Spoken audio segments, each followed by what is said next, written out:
right, everybody. Welcome back to the Fly Fishing Insider Podcast.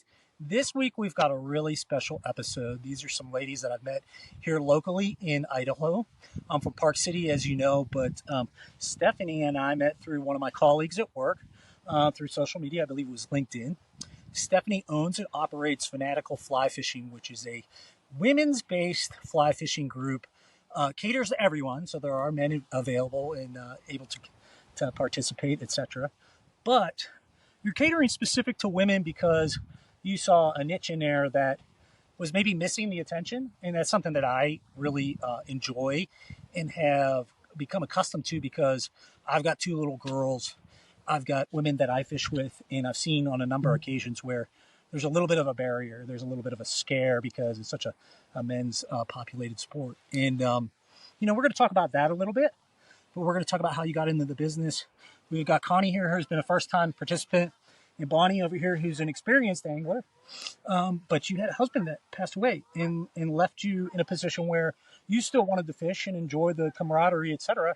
But it didn't give you quite the opportunity because you had a person in your life that had been taken away. So we're going to talk about that, some of the activities that we do, and then we're going to talk a little bit about where we're at right now, and that's the Harriman Ranch here in Island Park, and how wonderful the fishing is here too. So guys, welcome to the show.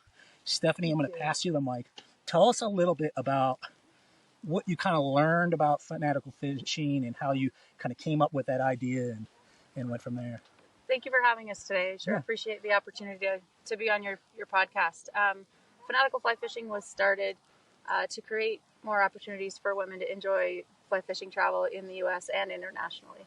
I have been coined a workaholic as well as a passionate angler, and it was often hard. You have your group that you fish with, much like Bonnie's situation, but you want to go somewhere new or you want to go on a different schedule, and there were a lot of times that, I'd be the only woman that wanted to go on this trip, which means you pay double for your own room. Right. And I think, as more and more women came to the table, or to the water, I guess, there were more of us out there in the same position. And there were also a lot of women that were intimidated to come out because it was a male-dominated sport. And so I thought, I'm not the only one, and there's a market to serve here. So we started creating trips, and we added the Bahamas. I've added Brazil for peacock bass. Okay. We're going to launch a Cuba trip here before long, cool. And added some more trips in the U.S. And so it's been well received, and the trips that are added are because people are asking for them. Mm-hmm. So it's great to get the feedback and see where people want to go and add those sections. I like to go places that I've fished with lodges or guides that I know personally, right. Or have those reputations that are welcoming and good teachers for all ability levels. And it's funny because it's the same situation. You have never evers, you have experience, you have et cetera, but it's a gender situation more than anything.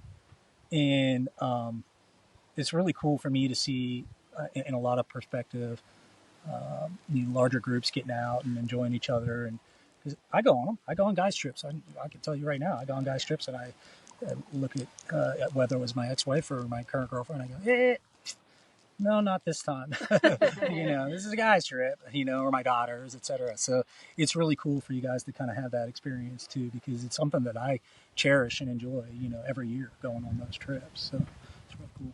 Bonnie, you've been on a couple of trips. Yes. Tell us a little bit about your background first.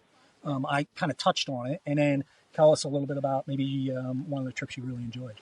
Yeah. So I started fishing with my husband, and I wasn't fishing a lot. I was getting more and more into it when he got sick, and then he died 3 years ago. And we loved to travel together. He was my travel partner everywhere I went, not just fishing trips, but he's a birder. We birded together, and so I was just kind of wondering what I was going to do. And Stephanie has these fantastic write-ups. They always are so exciting and so interesting. And I know Stephanie from the neighborhood, and I thought, I could do that. And she's the only one I knew. Uh-huh. But she's very welcoming, and she loves all people, and she gets great people that come on her trips.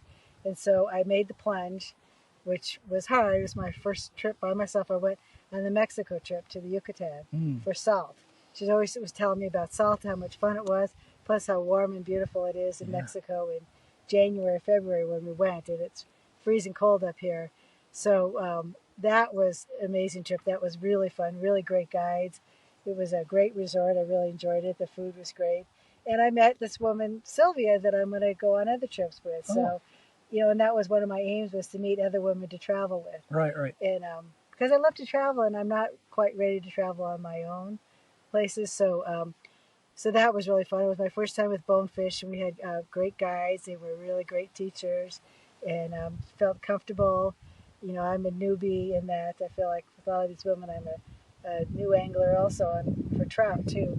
But that was really fun. And then the next, I don't know, what was it, maybe a year later, I did the Texas redfish trip. Okay. Which that was a harder trip. A storm came in, the wind was blowing. It was a tough trip. But again, it was a great group of women, and I met some new people, and so that was really fun. So now I'm going to sign up for the Argentina trip. Okay. Because that's I've always wanted to fish in Argentina. You like the windy places. No, don't tell me. It's a windy, don't tell me all these travel destinations, you got to remember, you're fishing, right? Yeah. So you spend all this time and you see all the photos and they're all beautiful, right? And then you get there and you go, oh, 20 mile per hour gusts on salt flats. That's not easy to cast in. And then, like you said, I went on a reg trip and there was wind and the water was murky. Yeah. You can't see anything. And now I'm going to Argentina, and you have these beautiful pictures of Argentina. And then you get out into the flats and it's like hurricane weather, right? But you're still able to swing for those browns and stuff. Yeah. So you're going to have a blast. So that's really exciting. Very cool. So now, when you guys go to Mexico, is it the K Lodge that you? K Fly. Yeah. I've heard they've done very good things. Yeah. They're just out of Cancun, right? Punta Allen. So it's about a 3-hour trip from Cancun to Punta Allen, and Lily and Jose just started that lodge their own lodge in the last, I can't remember, maybe 5 years, but they've both been in the game, so to speak, for a while. Close to 20 years. Lily's been managing lodges down there in Punta Allen for 20 years. Jose started guiding when he was 14. He's won the March Merkin and the Del Brown, and I mean, they've built an amazing lodge. Yeah. They do a great and that job. fishery's awesome. It is awesome. It's a an heck awesome of a lot fishery. of fun. Yeah. They just have so much to offer. People don't understand, they think I'm going to go on a saltwater trip, and a lot of people plan for their first trip to be a bonefish trip, right? Mm-hmm. And you go to places like Mexico, and it's such a varied experience. You can get snook, you can get triggerfish, you can get permit, you can go down the line, tarpon. You can get your slam if you want to. You can, and those guides can put you on the opportunities to do it. It's a really cool place. You've been pretty lucky to go to a place like that. That's very cool. Yes, very grateful to be on their calendar. Yeah. And Connie, your experience is a little bit different. Yes, I've been coming to Island Park for over 30 years. My in-laws had a cabin here 20 years before that. They were dedicated anglers, but I was raising kids, chasing them around, never fished, listening to the guys on the deck looking at the river. Right. Oh, did you see that fish? Did you see that fish? And I'm like, I didn't see the fish. I think the whole time I thought you were supposed to be able to actually see the fish in the water. And I mean, it was very intimidating because I didn't see the fish. So anyway, things have slowed down. Kids are out of the house, and we were having dinner in the neighborhood one night last summer, and well, first of all, when Bonnie started fishing on her own, I told her, you have 2 years to figure it out, and then you're teaching me. Yeah. And so I was kind of working her on, okay, when are you going to take me out? And then we all had dinner, and I said, Steph, where's your next trip? And she said, Sun Valley in a month, and I have one empty spot. And you know what? I went for it. Yeah. And I went in as not a never ever, but just a little rung up from never ever. And Steph, you arrive, you've got this group of, in our case, 8 women that don't know each other, and the environment is super fun and friendly. In our case, we had a stand-up comic in the group. She was great. Oh my gosh. Yeah, I don't think legit comic? No, but she could have been. Oh, that's awesome. Yeah, so she was great. I mean, anything you'd say, she'd have a great take on it. But so but Steph is very good at assessing each person's. She has a lot of conversations with each person and knows where they're going to need to be. And so where she placed me was absolutely perfect. I did one day waiting with this woman guide that was just, she's a legend. And in that 40 years of experience, she just knew exactly what to tell me to make it make sense. Yep. And then the next day I got to float in a boat, and that was just super exciting. And then the last day I was paired up with a comedian, and she had heard the story of two other women the day before, and we had that guide, and she said, I want to do what they did. And what we ended up doing, he knew a place where there were a whole bunch of fish. We just waded in it's a high mountain creek, and you cast and you set. You cast, you set. We brought in 50 fish before lunch each. And it was the perfect thing for a beginner, because like everyone would say, get ready to set. And I didn't know what it felt like. Right. And so here I went 50 times in a row, and it just locked it in for me. And so now I know. You don't see the fish. You see evidence of the fish. Maybe you see a fish a little bit, but it all makes more sense. And then learning how to fight too. Like, what do I do now that I have it? And why you need to be prepared, and what everything feels like. And so she paired me up with exactly the right people. It was the best experience, and I'm extremely interested in what bone fishing is all about. Well, we're going to have to bleep out the snapping 50 fish in a row section, because everybody's going to want to go there. I recommend it. The bonefish is going to be interesting for you. It's very different. You're going to go out with these guys here locally, is what I would suggest. You do some casting in the yard or on the water. Learn how to double haul. Oh. Okay? Because your cast is going to have to be a little longer. And the best part about it is days like this, when it's beautiful out, there's no wind and the sun's high in the sky, you go fishing. The days when it's windy out and nobody wants to be on the water, that's when you go out and practice your double haul. There you go. Because that's what it's going to be like. Yeah. And then your opportunities are going to be further in between. And typically with bonefish fishing, your experience is probably the same, is there's two types of fishing. There's sight fishing, where you're seeing the fish either travel or feed. You're actually seeing the fish through the water, kind of like trout spot fishing. And they're beautiful. And they're they're spectacular, and they're gorgeous. Your heart's going 100 miles an hour, and all those things come together.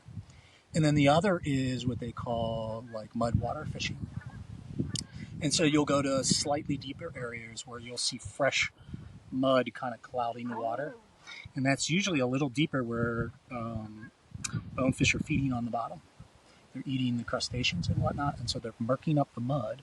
And you're throwing your fly down in there, and you're kind of jigging it back, and they'll come off and they'll hit it, and you'll land them. And what's really neat about that is, just like you had explained, I went from I'm seeing the fish and I'm casting to it and I haven't hooked up and I don't really know what to do yet, to boom, oh my gosh, I just felt one. And then next thing you know, you got an 8-weight that's in its backing on a 12-inch fish, and you're going, oh my Lord, this is amazing. It's true. And then they do it again. Yeah, it's right. super fun. And then you get them back and you're all covered in slime and you don't care about it. You're like, give me another one. It's cool. So that's cool. Well, it was really interesting hearing your story, because Donnie and I were chatting on the way in, and it's been a sport that has been primarily geared towards men. And it was, from my perspective, from my gender perspective, his grandpa passing it down to grandson, or dad to son, or uncle to son. In the female gender was always kind of left behind, of like, you guys take care of the kids, like you mentioned, or cook, or do whatever it is for the day, and then we're going to go out and we're going to talk about it, and you guys are going to stand there and kind of ignore us and whatnot. And it's so cool. I have 2 daughters, 13 and 15, to see that change occurring and the opportunity occurring. And what has happened in the past is all that knowledge was all up here, being passed down and from your brain to your kid or grandson. And now it's on paper, it's on the web, it's in all these places, so it can get passed down without that. And then now we have these groups that are joining, and you're meeting new people, and you're meeting people that are more experienced too. So it's really cool what you're doing. Super exciting. Tell us a little bit more about Finatical Fly Fishing, some of the trips that you do so people are aware of it. And then what we're going to do is we're going to jump right into the Henry's Fork here and talk to you guys a little bit about some of your stories at Henry's Fork. Cool.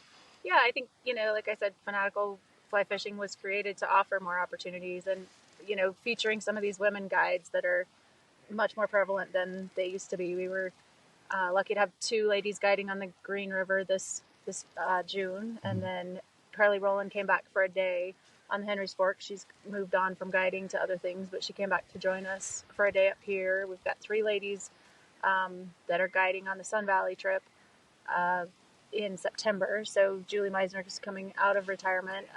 She's a pretty well-known guide to guide for us. And then Amanda Bowman and Jill Clark are also well-known. And all of the guides up there are FFI certified casting instructors. So they're great teachers. We've been very fortunate to work with both men and women who are a lot of fun to be with on the water. A lot of great days and laughter and, getting after the goals that we all set for ourselves, and matching those things up so that, like Connie said, you want to be with somebody that is a good fit, your ability, your goals for the day. And so we always try to work on that. Yeah. The other 2 lodges, Mexico and the Bahamas, are also run and partially owned, at least, by women. K-Fly and then Mangrove Key Club in the Bahamas. So it's, these ladies work their tails off, and it's really fun to feature them and share those opportunities with maybe those ladies that are intimidated to come out, because there are enough women on the water now that you shouldn't be intimidated. You should come out and have a good time and enjoy it. Yeah, and they tend to understand the dynamic, I think, a little better, right? They've been part of that. The nice thing about going out with women on these trips is it's not always only about fishing. I mean, they get that you just want to have a good time, have fun, eat well, have some drinks at night. But sometimes, when you go out with men, it's just, if they didn't catch a fish, they're really bummed. Yes. We just have fun, and it's it's great. Yeah, it's funny because we do the same thing. I've seen it myself. I've got a pretty rough health history, and some days I'm like, I want to be grinding and just like get every fish I can. If I don't, I'm upset. But other days I'm like sitting on the Madison with some kipper snaps and some snackers on the ledge and just watching my buddies cruise by like, yeah, whatever, dude, catch your fish. Get some snappers. Happy to be here. Yeah, exactly. So I get it. It's tough. And it's tough for anything. It's tough for the guides too, because they get someone like you guys in the boat that's going, man, they spend a lot of money getting here. They want to get fish. They're never ever, I'm nervous. Are they going to be able to, I can't catch the fish for them. You hear all those, common nomenclatures, right? And then they don't get you into a fish and they feel like they failed. And you're like, that guy was so awesome. He taught me so much today. Yeah. So it's not just about the fishing. It's the learning. It's the environment, et cetera, et cetera. And that, for me, honestly, my change in lifestyle, that was a absolutely huge component of the sport for me. So, well, cool. We're in Henry's Fork. You guys got some experience all around here because you're locals. You know a lot more than me. You kept saying, meet me at this place and meet me at this place. And I kept going, yeah, I don't know the names of the holes. So here we are on the ranch. What a beautiful piece of property. I've fished the waters around here. My main purpose of fishing here has always been just coming through and, catching some spots and stuff in the mornings or evenings. I did spend some time up here, but it was one of the rare times where they had water running really high for a couple of days, and it was pretty well shut down for a lot of it. We caught some fish, but it was tough fishing. However, there's some uniqueness about this ranch. Connie, why don't you tell us a little bit about the uniqueness around the fishing here? Do you know some stuff? Actually, I'm not the expert to ask. All right, so who knows about the trails? The dry fly specific fishing here? The dry fly specific fishing is the 2 sections that are in what's called the ranch. And it's called the ranch because in the early 1900s, there were several families from the Union Pacific Railroad that came out here and settled this area and ran a ranch. And it wasn't until 1984 that the property was donated to the state. So the 2 sections that are it's about 8 miles of river that run through the ranch. And people refer to that as dry fly paradise. And it is. You walk out here and it's absolutely spectacular. The water's so flat and open, and there are birds everywhere, and elk, and a lot of bear this year. which we're a little nervous about. Yeah. But the fishing is technical. The fishing is tough, and it's dry fly fishing. It's almost like bone fishing, right? You're stalking these fish. You're waiting for them to rise, and then you have to make that perfect presentation. And it's about having 5.5 or 6X tippet on. You're on a 14-foot leader, and you're matching the hatch. You're trying to imitate exactly what's on the water to get these fish to rise. Yeah, and there's a fair amount of intricacy in reading the water because the water is so flat and so calm. The good thing is you usually have cover on the banks with some high grass and things like that. You can wade slow if you want, but seeing the various seams, understanding the environment of the water in the substrate so you can know where there are holes and there are fish settling in them, etc. It's an absolutely wonderful place to come and learn how to read water and understand how fish move.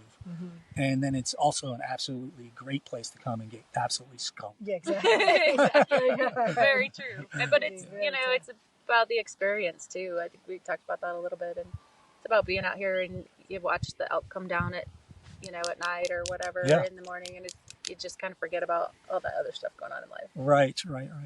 And I've been out here before. There's a fair amount of access for handicapped access as well.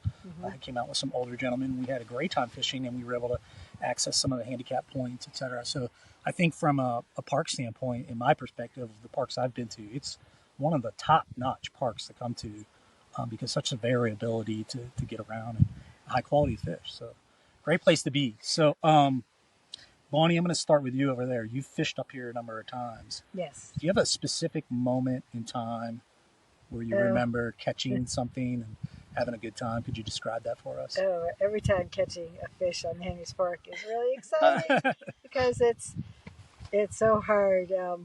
There's a place up river called Bonefish. It's about 2 miles on a bike, and usually you have your waders on, and it can be very hot and sweaty, and you're right up there, and there's a lot of places to explore, but it's very flat water too. And I was skunked the last time. I realized that was because I had 5X tippet on. I probably should have had 6X. But there was one time I remember, and I caught 3 fish that day, and I landed them all, and I couldn't believe that. That was really exciting because they can run, and if it's late in the season, they get in the weeds, and then you got to keep their heads up and try to maneuver them around. And sometimes if you're there with your buddy, and you're like, do you need help netting that? And that's really fun to help your friend net the fish because it's just almost exciting as catching it, but not quite. But so that's fun, and matching the hatch, trying to figure out what they're going. Is it PMD? What kind of PMD? Is it a cripple? Is it a comparadun? Is it a spinner? Is it or I'm going to go to a fly, an ant? When are the honey ants coming out? There's all sorts of exciting things here. It's just fun. Very cool. And like you said, it's 14-foot leader, 6X tippet usually. It's long and thin. It's not a spring creek, but the fish is like a spring creek, right?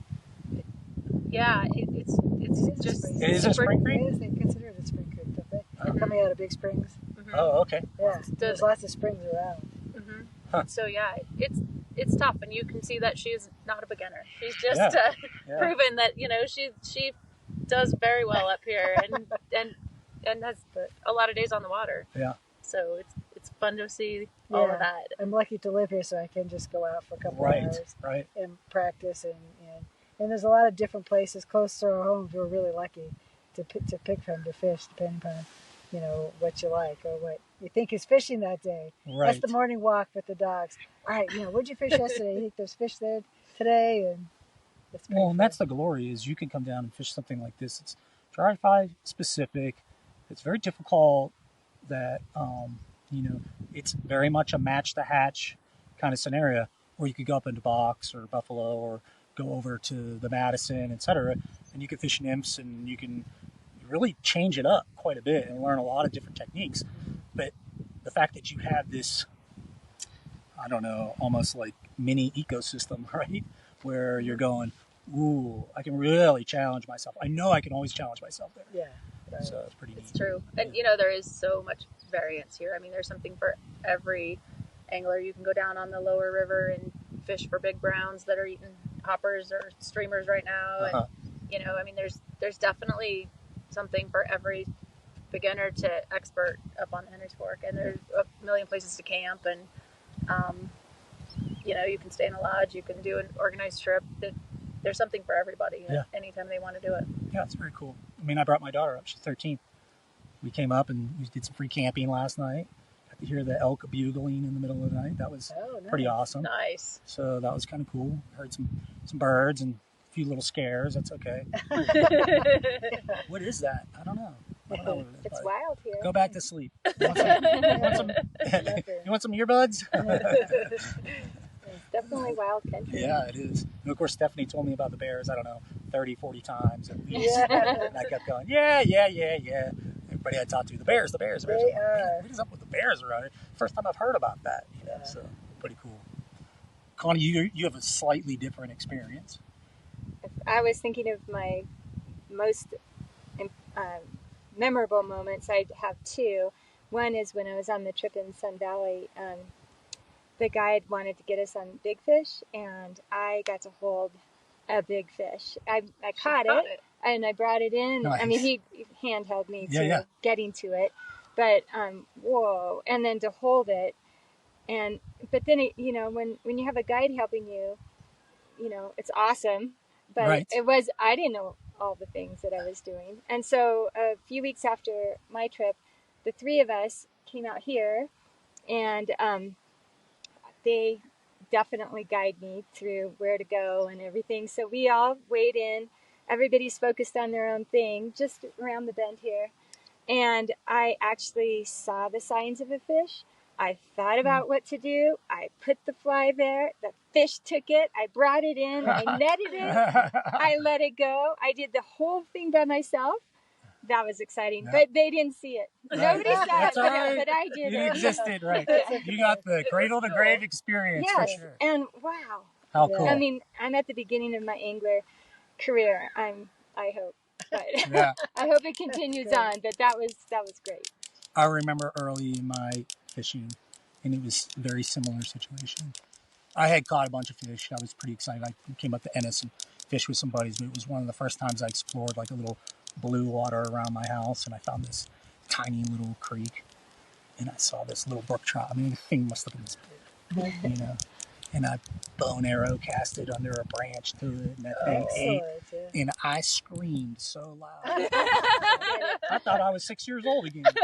I was so excited to get that little fish, you know. It's so and it was like I did the bow and arrow, like I had read about it, you know, like I'm so cool, you know. And it was like a fun cast. It was awesome. It was totally awesome. But, for sure. I think the most important thing that I want to say about fanatical fly fishing, not that you asked, but the intimidation factor has kept me out of the water for 25 years.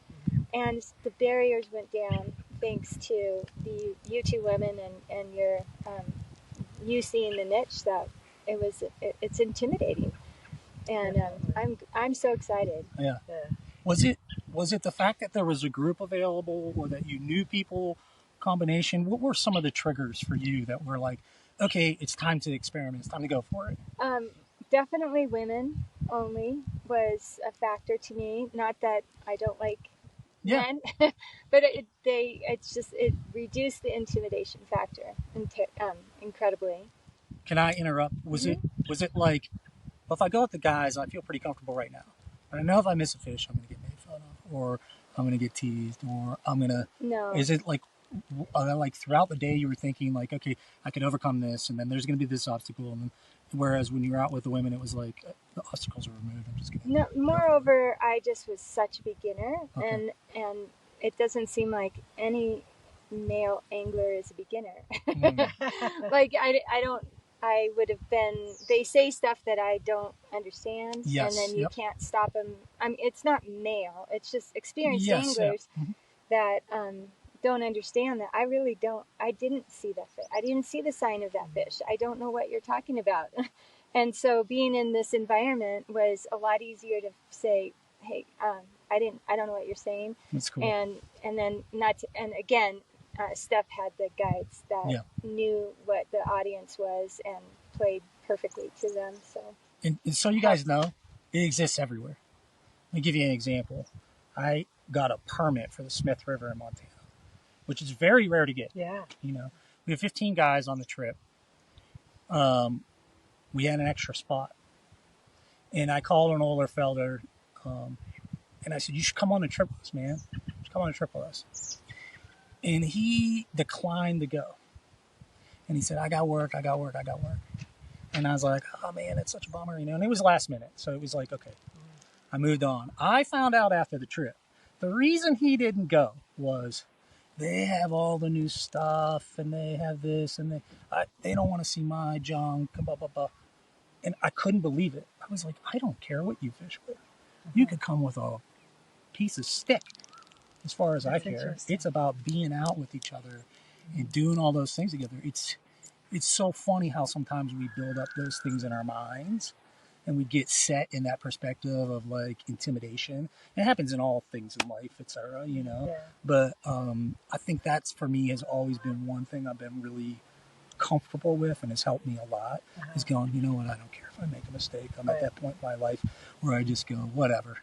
Let's just go have some fun. It takes a while to get there. It does. Though. It's hard. I mean, I have to push myself constantly because I want to be able to fish, but you know, I need to practice, and I just have to, you know, go, okay, just swallow your pride. You know, you're gonna make stupid mistakes or stupid casts, and you just got to keep going out there and doing it again and again. And yeah.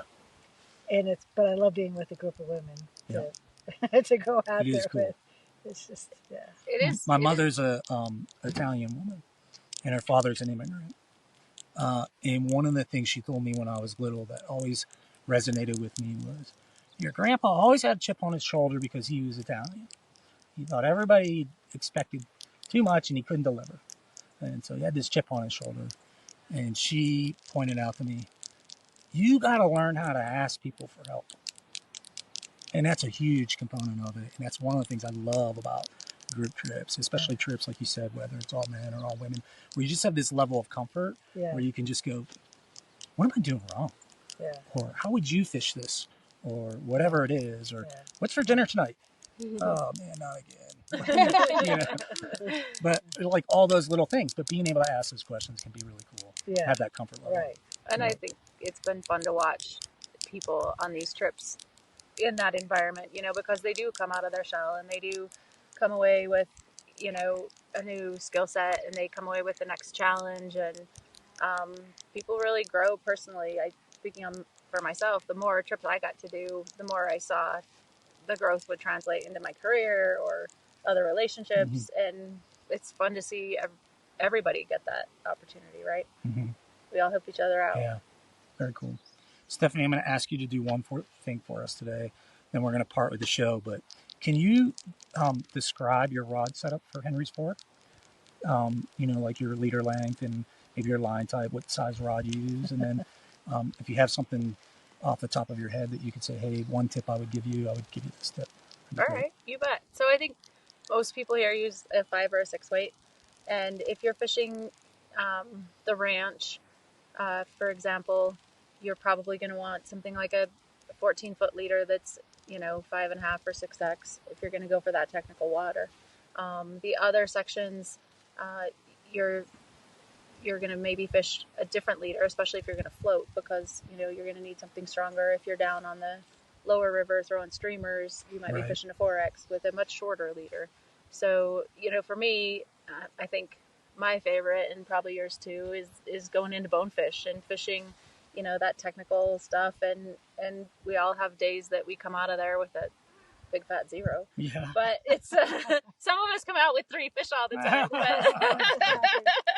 But you know, it's the challenge, and it's something that I would say, you know, that's the one thing I would say is just do it. Just go out there. Don't worry about being an expert before you go. Yeah. Just go out there and go for it and experience the day and experience what the ranch is, which is a beautiful place. It's a challenge, but you're going to meet some amazing people in there that are just human beings, and all have wonderful stories, right? Yep. And so I would advise to just if you want to camp, you can camp. If you want to stay in a lodge, you can stay in a lodge or a hotel up here. But just come up and do it, and walk in and enjoy the day. Very It's a cool. beautiful place. Very cool. Yeah, one thing I always love about the technical waters is the correlation observation. Yeah. Right? Being able to slowly walk. It seems like time slows down for me because I tend to recognize that this is going to be an observation day. It's not like there's the obvious water. I'm going to put 10 techniques in there till I get a fish. Right? It's like I'm stuck to one way. I got to see what's going on. I got to slow it down, and then you start to correlate. Okay, it's calm out. The sun's still low. The bugs are starting to come off. The water's looking right. I got a feeding lane coming into a slower lane or a depression or whatever it may be. And you start to learn all those little things, and it's like every time you pick up one or two more. And one thing we talk about on the show is building your repertoire of moves.